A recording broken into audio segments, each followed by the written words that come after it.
नाजरीन, मैं हूँ बिस्मिल आफ्ताब आलम और आप देख रहे हैं उर्दू हिंदी नॉलेज चैनल। देखिए, DSSB का एग्ज़ाम हो चुका है और इसमें बहुत बड़ी समस्या आने वाली है। और समस्या क्या, ये यूं ही कह सकते हैं कि हो सकता है कि ये सीट ही ना भरी जाए। मैं ये कह सकता हूँ और दावे के साथ कह सकता हूँ। सबसे पहले मैं आपके सामने जो बातें रखूँगा उनमें 3 सवाल ये मेरे रहेंगे।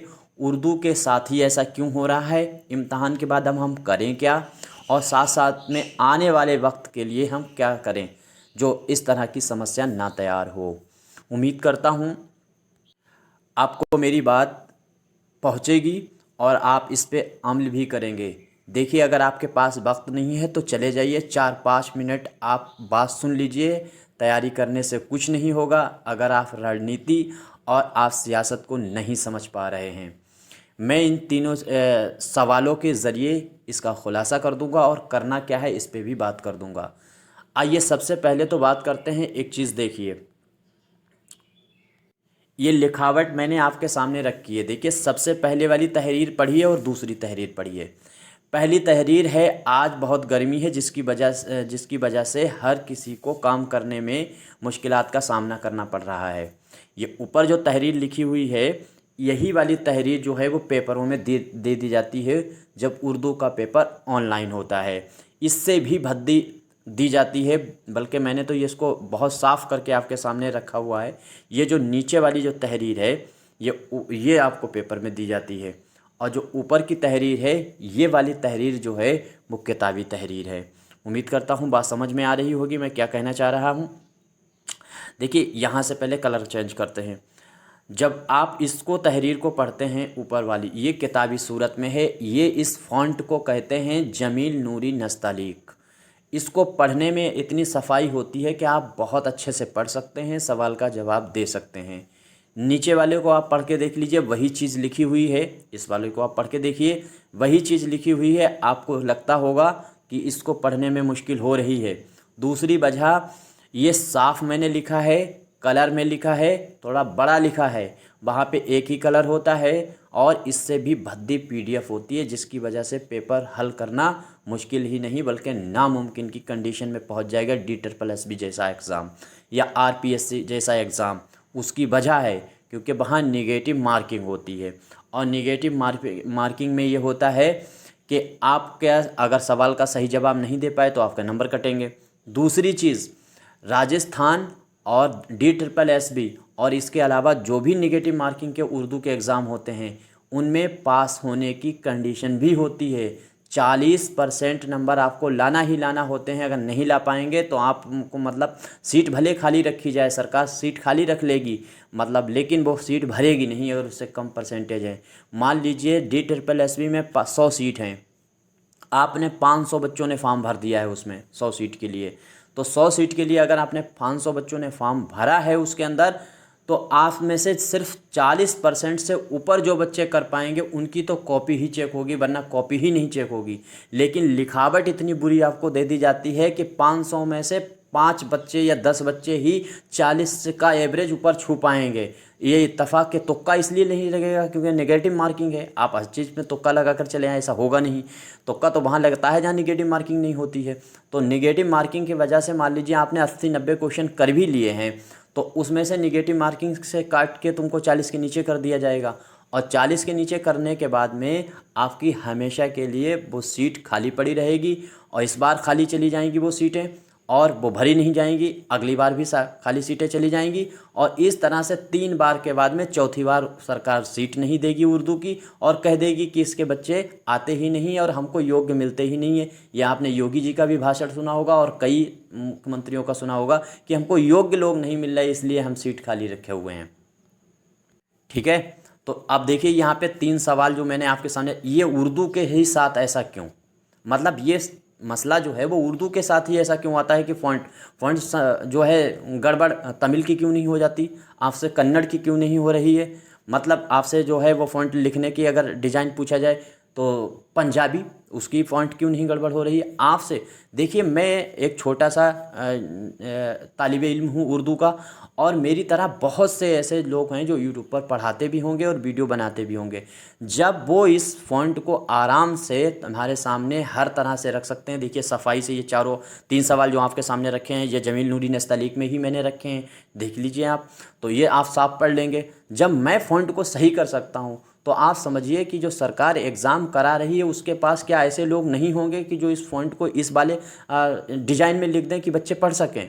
नहीं, बहुत हैं, लेकिन उनसे जानबूझ करके इस तरह से फ़ॉन्ट रखा जाता है ताकि आकर के बच्चे एग्ज़ाम दे ही ना पाएँ और 40% से कोटा कम रहे, और इस तरह से वो सीट खाली रखेंगे और 2-3 बार सीट खाली रखेंगे, बाद में वो वैकेंसी निकालना बंद कर देंगे। और ऐसा कई राज्यों में हो रहा है। ये सियासत उर्दू के साथ होती चली आई है, यही वजह है कि उर्दू पिछड़ती जा रही है। तो ये ऐसा अभी हमको क्या करना चाहिए, अब सवाल ये है, पहले तो ये है कि जो एग्ज़ाम हो गया, सबसे पहले इस पर हम बात कर लें कि इम्तहान जो हुआ है, इम्तहान के बाद अब क्या करें, वरना ये सीट खाली चली जाएंगी। ऐसा हो चुका है DSSS भी, कई बार उर्दू की सीट खाली चली गई हैं, कई बार पंजाबी की सीट खाली चली गई हैं। मतलब पंजाबी की सीट में उनको स्टूडेंट हो सकता है ना मिले हों, आवेदन ना मिले हों, लेकिन उर्दू में भर भर के मिलते हैं आवेदन, क्योंकि उर्दू का बच्चा बहुत बेरोज़गार घूम रहा है। उर्दू में सीट ही नहीं आ रही है, कहीं भी राज्य में कोई किसी भी तरह से सीटें नहीं निकाली जा रही हैं, और ये सियासत के ज़रिए ख़त्म किया गया है। तो पहले तो ये देखिए कि जो अभी एग्ज़ाम आपका कल परसों हुआ है, इसके लिए हम करें क्या। सबसे पहले बात तो ये है कि आपको ज़्यादा से ज़्यादा तादाद में हर यूट्यूबर से कहो, यही जो भी उर्दू पढ़ा रहे हैं उनको कमेंट करके पहली बात कहो कि इस पे आवाज़ उठाओ। हर जगह ये कमेंट करो कि इस पर बात करो। आज जैसे मैं बात कर रहा हूँ वैसे सबसे बात करवाइए, जितने यूट्यूब हैं। ये पढ़ाने से क्या होगा, ये अपने व्यूज़ इकट्ठा कर रहे हैं, बस उस पर इनको पैसा मिल रहा, और उसमें भी पैसा इतना नहीं मिल रहा कि इनका साला अपना खर्चा चल सके। यूट्यूब पे इतना पैसा नहीं है, इसीलिए अपने ये कोर्स लॉन्च करते रहते हैं। लेकिन जो बेसिक मुद्दा है उस पर काहे नहीं बात कर रहे हैं। तो इन पे सबसे ज़्यादा पहली बात तो ये है कि कमेंट कीजिए, जहाँ पे भी आप उर्दू का चैनल देखें फट कमेंट करो कि फ़ॉन्ट के मसले पे बात करो, वरना ऑनलाइन और भी एग्ज़ाम, यूपी TGT का भी एग्ज़ाम ऑनलाइन होने के मूड में है, और धीरे धीरे सारे ऑनलाइन एग्ज़ाम होने वाले हैं, और ये हमेशा समस्या ये चलती रहेगी, और इस तरह से उर्दू सियासत का शिकार होती चली जाएगी। मेरी बातें शायद आपको समझ में आ रही होंगी, और नहीं समझ में आ रही तो खुदा की वास्ते चले जाइए मेरी वीडियो से, ना देखिए। मैं सिर्फ उनके लिए बात कर रहा हूँ जो बच्चे सीरियस हैं। तो एक काम ये कि आपको सबसे ये आवाज़ उठवानी है जितने भी यूट्यूब पे पढ़ाते हैं उर्दू। दूसरी चीज़, आपको ज़्यादा से ज़्यादा शिक्षा मंत्री जो दिल्ली का है उसको कमेंट जो है ईमेल करने हैं, और साथ साथ में NCERT को ईमेल करना है कि ये समस्या जो है वो दी गई है मुझे, और इस समस्या से जो है वो गड़बड़ हो रहा है और एग्ज़ाम सही नहीं हुआ है। या तो एग्ज़ाम आप मेरा फिर से ले लीजिए, या फिर इस समस्या के समाधान में जो 40% का आपने कटाव रखा है परसेंटेज का, वो हटा दीजिए। वो हटा दें, कोई प्रॉब्लम नहीं है, वो आप हटा दीजिए, कोई प्रॉब्लम नहीं है। तो उसमें क्या है कि 40% क्या है, जो भी बच्चे पास हो जाएंगे, चाहे 30% लेकर के आएँ, उन्हें नौकरी मिल जाएगी।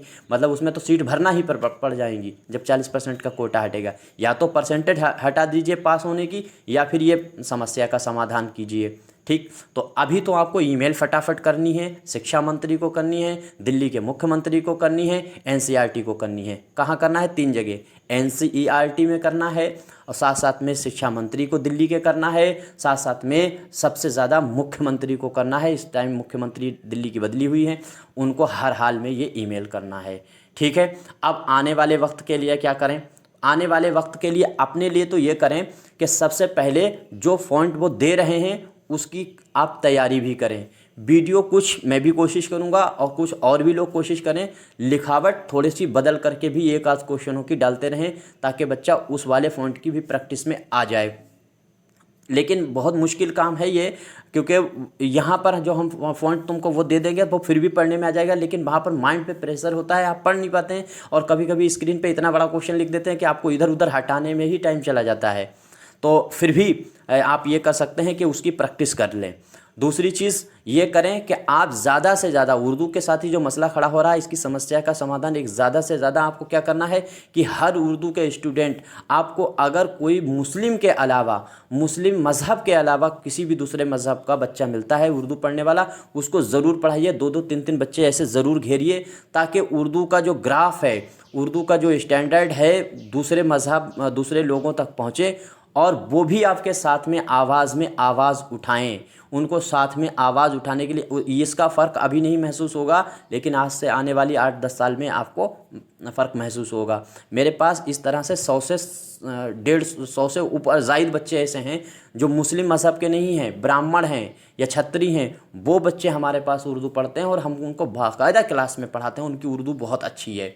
तो ऐसे बच्चों को उन सभी से मैं ईमेल करवा दूंगा आपके हक़ में। उन्होंने किसी ने टीजीटी का एग्ज़ाम नहीं दिया है इसके DTRPL-SB का, लेकिन मैं सबसे ईमेल करवा दूंगा, आज ही करवा दूंगा। कुछ मैंने उस दिन करवा दिया था, पहले वीडियो में बात की थी। आज मैं इसकी डिटेल में बात करना चाहता था ताकि आप बात समझ जाएं। तो इसमें अच्छा, उर्दू के साथ ये सियासत हो क्यों रही है? क्योंकि उर्दू लगता है ऐसा हुक्मरानों को कि उर्दू जो है वो मुसलमानों की ज़बान है, ये फैलाया गया है। दूसरी चीज़, इसको मौलाना जो होते हैं और मदरसे के बच्चे होते हैं और जो चेहरे पे मतलब दाढ़ी रखाए हुए होते हैं, ऐसे लोग ज़्यादा उर्दू यूज़ कर रहे हैं। तो उनको ये लगता है कि ये उर्दू जो है वो इन्हीं की भाषा है। अगर इसको चलती रही ये भाषा तो इस तरह से ये अपने मज़हब का जो है क्या कहते हैं, अपनी बातें फैलाते रहेंगे, अपने मज़हब को फैलाते रहेंगे। ये दिमाग में भी पीछे से बैकग्राउंड में चल रहा है, लेकिन ऐसा नहीं है। मज़हब उर्दू की ही वजह से नहीं फैला, क्योंकि उर्दू सिर्फ उर्दू हिंदुस्तान में है, लेकिन तुर्की, जर्मनी है या लंदन है, इंग्लैंड वगैरह है, उन देशों में मज़हब कैसे फैला? उर्दू से नहीं फैला है। उर्दू मज़हब फैला है अखलाक से, अपनी सखाफ़त से। तो ये सब चीज़ें, लेकिन आप कर क्या सकते हो, उनके दिमाग में चल रहा है। तो हम बस यही कर सकते हैं कि मतलब इसको बात को समझें और बात को समझने के साथ साथ आप बहुत अच्छे से कदम उठाएं कि जो उर्दू के हक़ में हो सके। मुझसे जो हो सकता है करेंगे। आप अगर नए हैं तो चैनल को सब्सक्राइब करके जुड़िएगा और मेरी मुहिम का हिस्सा बनिएगा। आगे आने वाली वक्त में उर्दू के लिए तहरीक चलाने की इंशाअल्लाह ज़रूर हम कोशिश करेंगे, और ऐसी तहरीक कि जिसका मयार बदल के रख दिया जाए। शुक्रिया, खुदा हाफिज़।